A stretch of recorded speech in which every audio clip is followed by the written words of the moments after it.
हमारे चैनल को सब्सक्राइब कीजिए, बेल आइकन को प्रेस कीजिए लेटेस्ट अपडेट के लिए। नमस्कार दोस्तों, स्वागत करता हूं मैं अपने YouTube चैनल ऐसा क्यों में। आज की इस वीडियो में हम एक प्रोग्राम बनाने वाले हैं जिसमें यूज़र से 3 वैल्यू एंटर करवाएंगे। फिर उस 3 वैल्यू में से कौन सी बड़ी वैल्यू है ये आपको प्रोग्राम बताएगा। अगर मैं स्क्रीन में समझ लीजिए कि लिख देता हूं 2 3 4, तो आपको तो पता ही चल जाएगा कि 4 बड़ी इसमें वैल्यू है। पर प्रोग्राम जो सी में बना हुआ प्रोग्राम है वो कैसे बनेगा, चलिए उस चीज को समझते हैं कि प्रोग्राम कैसे पहचान पाएगा कि 4 बड़ी वैल्यू है। तो चलिए देखते हैं। यहाँ पर स्टार्टिंग में हमने हैश इंक्लूड करके दोनों हेडर फाइल इंक्लूड करवा ली, studio.h conio.h। फिर नेक्स्ट लाइन में वर्ड मेन फंक्शन से फंक्शन स्टार्ट कर दिया। स्टार्ट करने के बाद ब्रैकेट के अंदर हमने इंटीजर टाइप के 3 वेरिएबल बनाए। यहाँ पे इंट लिख के स्पेस देके a, b, c और लास्ट में सेमीकोलन। अब जो ये स्टेटमेंट ये करता क्या है, जब कंपाइल होगा तो ये जैसे ही कंपाइल होता है पूरा प्रोग्राम तो ये स्टेटमेंट भी कंपाइल होगा। तो ये स्टेटमेंट करता क्या है, ये इन सारे वेरिएबल्स को मेमोरी एलोकेट कर देता है, इंटीजर टाइप की मेमोरी एलोकेट कर देता है मेमोरी में। समझ लीजिए कि a को मेमोरी एलोकेट हो गई, b को भी एलोकेट हो गई और c को भी एलोकेट होगी। इन सब के एड्रेस अलग अलग हैं, ठीक है। अब क्या हुआ, नेक्स्ट लाइन में क्या लिखा हुआ, क्लियर स्क्रीन। ये फंक्शन है क्लियर स्क्रीन। अब ये करता क्या है, कंसोल स्क्रीन को क्लियर करता है। अगर नॉर्मली आप एक प्रोग्राम को बार बार यूज कर रहे हो तो उसमें जो रिजल्ट आएंगे उसे क्लियर करने के लिए क्लियर स्क्रीन लगा सकते हैं, क्लियर स्क्रीन लगाया जाता है, ठीक है। अब नेक्स्ट लाइन में लिखा है प्रिंट एफ। अब प्रिंट एफ के अंदर क्या लिखा है, एंटर 3 नंबर। एंटर करना है 3 नंबर, ठीक है। फिर उन तीनों नंबरों में से कौन सी बड़ी वैल्यू है और कौन सी छोटी वैल्यू है ये पहचान सकता है। पर फिलहाल तो इसमें हम बना रहे हैं कौन सी बड़ी वैल्यू है इन तीनों वैल्यू में से। तो नेक्स्ट लाइन में लिखा हुआ है स्कैन एफ। जैसे कि आपने ऊपर देखा प्रिंट एफ में लिखा है एंटर 3 नंबर, तो यूजर को मिलता है ये मैसेज कंसोल स्क्रीन में जब भी इसे कंपाइल करेगा, रन करेगा। तो स्कैन एफ के अंदर जो %d 3 बार लिखे हुए हैं, इसका मतलब क्या है, ये इंटीजर टाइप के फॉर्मेट है। पहला %d a के लिए है, दूसरा %d b के लिए है और तीसरा %d c के लिए है। तो ये इंटीजर टाइप का फॉर्मेट है। स्कैनअप फंक्शन को ये बताता है ये इंटीजर टाइप की वैल्यू यूजर अपने कीबोर्ड से एंटर करेगा। तो यूजर एंटर करता है, समझ लीजिए एंटर करी यूजर ने 2 करी तो वो a में जाके स्टोर हो जाएगी। अब दूसरी वैल्यू 3 करी, ये भी b में जाके स्टोर हो जाएगी। और तीसरी वैल्यू 4 करी तो ये C में जाके स्टोर हो जाएगी, ठीक है। अब नेक्स्ट लाइन में इफ के अंदर लॉजिक लगा हुआ है, कंडीशन लगी हुई। तो कंडीशन में क्या लिखा हुआ है कि A इज ग्रेटर B, यानी कि A ग्रेटर होना चाहिए B से। और आगे जाके यहाँ पर लगा है लॉजिकल एंड। लॉजिकल एंड कैसे काम करता है ये मैं अभी बताता हूँ आपको।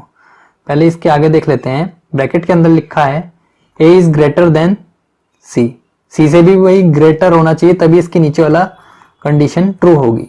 अब ये थोड़ा एंड ऑपरेटर को समझते हैं। एंड ऑपरेटर क्या है, अगर इसके बगल में जो कंडीशन लिखी हुई है a is greater than b और इधर कंडीशन लिखी हुई, दोनों तरफ इसके कंडीशन लिखी हुई है कि a is greater than c, तो अगर दोनों कंडीशन ट्रू होती हैं, पहली भी कंडीशन ट्रू हो गई और इधर वाली भी कंडीशन ट्रू हो गई, तभी जाके इसके नीचे वाला स्टेटमेंट एग्जीक्यूट होता है। तभी स्क्रीन में आपको लिख के आएगा कि a is greater number. Print के अंदर जो लिखा हुआ है इफ के नीचे, तो ये आपको स्क्रीन में लिखा आएगा। तो जो ये लॉजिकल एंड है, जो डबल बार हमने एम्परसेंड लगाया हुआ है यहाँ पे, लॉजिकल एंड ये करता क्या है, अगर आपकी एक कंडीशन ट्रू होती है और एक कंडीशन फॉल्स होती है, तो एक कंडीशन ट्रू हो गई, एक कंडीशन फॉल्स, तो इसके नीचे वाला ब्लॉक एग्जीक्यूट नहीं होता। और अगर दोनों ही फॉल्स हैं तो फिर भी नहीं होगा। इसमें दोनों कंडीशन ट्रू होनी चाहिए लॉजिकल एंड वाले ऑपरेटर में। अगर दोनों कंडीशन ट्रू होगी तभी वो नीचे वाला ब्लॉक एग्जीक्यूट होगा। तो यहां पर क्या हो रहा है कि a में कितनी थी वैल्यू, a में थी 2 और ये यहाँ पर ग्रेटर का साइन लगा हुआ है और बी में कितनी थी 3, फिर एंड ऑपरेटर लगा हुआ है यहाँ पे, फिर उसके बाद ए में 2 थी और सी में कितनी थी 4। अब पहली वाली कंडीशन देखिए, 2 इज ग्रेटर देन 3, बिल्कुल रॉन्ग भाई, 3 तो बड़ा है, ग्रेटर थोड़े ना, 2 तो छोटा वैल्यू है, तो इसलिए ये कंडीशन मैच नहीं करी। फिर एंड लगाया हुआ था, फिर उसके नेक्स्ट में आगे लिखा हुआ था 2 इज ग्रेटर देन 4। भाई जो दो नंबर है, 2 वैल्यू है, क्या वो 4 से बड़ी है? नहीं बड़ी, तो ये भी यहाँ पर फॉल्स हो जाती है कंडीशन, यहाँ पर फॉल्स हो जाती है। तो इसके नीचे वाला कोड को एग्जीक्यूट नहीं करेगा, वो सीधा इफ वाले से कंट्रोल सीधा एल्स में आएगा। फिर एल्स के अंदर क्या लिखा हुआ है? एल्स के अंदर भी इफ एल्स लिखा हुआ है। जी हाँ दोस्तों, इफ एल्स को इस तरीके से भी यूज कर सकते हैं, कई तरीके से और भी यूज कर सकते हैं। तो इफ एल्स यूज कर रखा है, तो एल्स के अंदर कंट्रोल चला गया, तो सबसे पहले फिर एल्स के अंदर वाला इफ को देखेगा। फिर इसमें क्या लिखा हुआ है कि b is greater than a, और M% का साइन लगा के डबल बार यहाँ पर लॉजिकल एंड लगा हुआ है।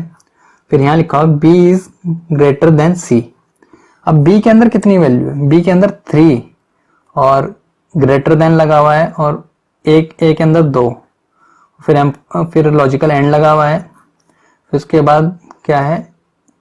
b is greater than c, तो b के अंदर कितनी वैल्यू? 3 और m ग्रेटर देन लगा हुआ है। फिर उसके बाद c के अंदर कितनी है? 4। अब देखते हैं 3 क्या ग्रेटर है 2 से? जी हाँ, बिल्कुल ग्रेटर है, ये कंडीशन ट्रू हो जाती है। तो फिर दूसरा देखते हैं, दूसरी कंडीशन, 3 क्या ग्रेटर है 4 से? क्या 3 नंबर 4 नंबर से बड़ा है? नहीं, यहाँ पर कंडीशन फॉल्स हो गई। तो लॉजिकल एंड में क्या होता है? दोनों कंडीशन ट्रू होनी चाहिए, तभी नीचे वाला कोड एग्जीक्यूट होगा। तो यहाँ पर कंडीशन फॉल्स हो गई, एक ट्रू है और एक फॉल्स है, तो इसके नीचे वाला कंडीशन पे कंट्रोल नहीं आएगा। इसके नीचे वाली कंडीशन कंसोल स्क्रीन में प्रिंट नहीं होगी, तो वो इफ से कंट्रोल उठकर फिर से एल्स में आता है। फिर एल्स में आता है। अब भाई ये भी पता चल चुका है, ए की भी कंडीशन फॉल्स हो गई थी यहाँ पे, जो ऊपर सबसे ऊपर लिखी हुई है। फिर एल्स के अंदर बी की भी कंडीशन फॉल्स हो गई थी, तो लास्ट में बचा कौन? सी। तो एल्स में तो नॉर्मली है, अभी लास्ट में बचा कौन है? सी। यानी कि आपको स्क्रीन में लिख के आ जाएगा, प्रिंटफ के अंदर लिखा है C is greater number, C is greater number. अब सी के अंदर कितनी वैल्यू है? 4। जी हाँ, सी एक ग्रेटर नंबर है।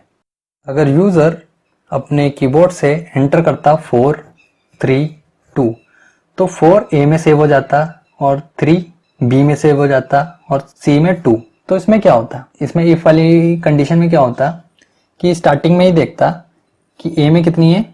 4, और इसमें ग्रेटर देन का लगाया और बी में कितनी है? 3। फिर उसके बाद लॉजिकल एंड लगा हुआ है, फिर उसके बाद लिखा हुआ है ए इज ग्रेटर देन सी, तो ए में कितनी है वैल्यू? 4 और ग्रेटर देन का साइन, और सी में कितनी है? 2।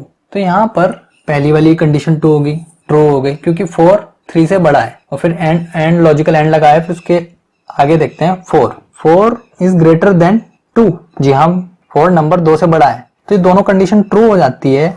तो उसके नीचे वाला जो ब्लॉक है वो आपको कंसोल स्क्रीन में मिलेगा, वो आपको प्रिंट हो जाएगा प्रिंटफ के अंदर जो भी लिखा है कि ए इज ग्रेटर नंबर। ठीक है, अब यहाँ पर ए में कितनी वैल्यू थी? 4, और बी से भी बड़ी थी, सी से भी बड़ी थी, तो वो नीचे नहीं जाएगा। अगर इफ की कंडीशन ट्रू हो जाती है तो उसके नीचे वाला कोड एग्जीक्यूट हो जाता है, वो आपको स्क्रीन में मिलेगा, फिर प्रोग्राम क्लोज हो जाएगा। फिर उसके बाद हम अगर ये देखते हैं कि यूजर एंटर करता है 2 4 3, ठीक है, यूजर ने एंटर करी 2 4 3, तो 2 ए में सेव हो गया और 4 बी में सेव हो गया और 3 सी में सेव हो गया। तो क्या होता है इफ के अंदर देखेंगे भाई 2 ए के अंदर क्या है? 2 और ग्रेटर देन बी यहाँ लिखा हुआ है, तो बी के अंदर 4, फिर लॉजिकल एंड लगा हुआ है, फिर ए के अंदर तो 2 थी और ग्रेटर देन, और सी के अंदर कितनी है? 3। तो ये देखेंगे क्या भाई 2 क्या 4 से बड़ा है? फॉल्स। और 2 क्या 3 से बड़ा है? फॉल्स। ये कंडीशन ट्रू नहीं हुई, तो इसके नीचे वाला कोड एग्जीक्यूट नहीं होगा, वो सीधा कंट्रोल एल्स में जाएगा। फिर एल्स के अंदर इफ जो लिखा हुआ है फिर वो चेक होगा। तो बी के अंदर कितना है? अभी यहाँ पे 4 है और जो इफ के अंदर जो कंडीशन लिखी हुई है बी के अंदर है 4 ग्रेटर देन ए, तो ए के अंदर 2 है। फिर यहाँ लॉजिकल एंड लगा हुआ है, लॉजिकल एंड लगाने के बाद फिर लिखा हुआ है बी के अंदर कितनी है, बी इज ग्रेटर देन सी, तो बी के अंदर कितनी वैल्यू है 4 और ग्रेटर देन का साइन लगा हुआ है और सी, तो सी के अंदर कितनी वैल्यू है, सी के अंदर है 3। तो यहाँ पर ये वाली भी कंडीशन ट्रू हो गई, पहली वाली 4 भाई 2 नंबर से बड़ा है, और फिर उसके बाद ये वाली भी कंडीशन ट्रू होगी कि 4 इज ग्रेटर देन 3। तो ये दोनों कंडीशन ट्रू होने के बाद जो भी उसके नीचे जो कोड लिखा होगा प्रिंटफ के नीचे, भाई इफ की जो ये कंडीशन ट्रू होती है दोनों, तो जो भी उसके नीचे कोड लिखा होगा प्रिंटफ में वो कंसोल स्क्रीन में प्रिंट हो जाएगा, और ये लिखा आएगा कंसोल स्क्रीन में बी इज ग्रेटर नंबर। तो भाई बी के अंदर कितनी वैल्यू थी, अभी एंटर करवाई थी, बी के अंदर है 4, तो भाई बी के अंदर 4 है और ए के अंदर 2 है और सी के अंदर 3 है, तो इन तीनों में से कौन सी बड़ी वैल्यू है, बी, तो ये आपको मिल जाएगा। और फिर एल्स में तो कंट्रोल जाएगा ही नहीं क्योंकि कंडीशन यहाँ पर पहले ट्रू हो गई थी, फिर ये प्रोग्राम क्लोज हो जाएगा, गेट cs से प्रोग्राम क्लोज और ब्रैकेट बंद यहाँ पे।